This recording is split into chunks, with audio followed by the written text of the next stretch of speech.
मंडळी, काँग्रेसचे ज्येष्ठ नेते आणि माजी मुख्यमंत्री सन्माननीय पृथ्वीराज बाबा यांनी एक खूप मोठा दावा केलेला आहे.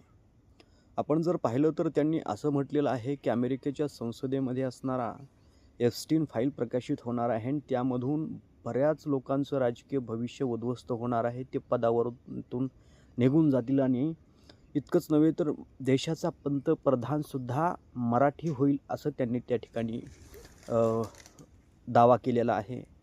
आणि आपण बघितलं असता हा नेमकं एप्स्टीन प्रकरण काय आहे, तर असं समजलं की एप्स्टीन जाफरी नावाचा एक इसम अमेरिकेचा आणि त्याच्यावरती अनेक नाबालिग मुलीचे यौन शोषण केलेलं किंवा मानव तस्करी केलेली असे गंभीर आरोप असून तो जेलमध्ये होता आणि त्यामध्येच त्याचा संशयास्पद असणारा मृत्यू घडून आणला गेला असं लोक म्हणतात.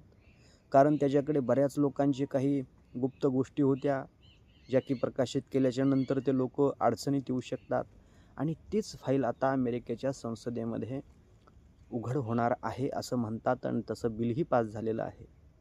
आता नेमकं आपण यानं केलं काय, तर यानं अगदी नाबालिग मुली ज्या असतात 13-14 वर्षाच्या मुली यांना बड्या राजकीय लोक आहेत, बड्या हस्ती म्हणजे समजा उद्योगपती असतील, यांना पुरवण्याचं काम केलं आणि ह्यामध्ये त्याच्याकडे अनेक लोकांचे मोठमोठ्या लोकांचे पुरावे आहेत असे म्हणतात. आता नेमकं काय घडतं हे 19 डिसेंबरला पाहणं खूप औत्सुक्याचं असणार आहे.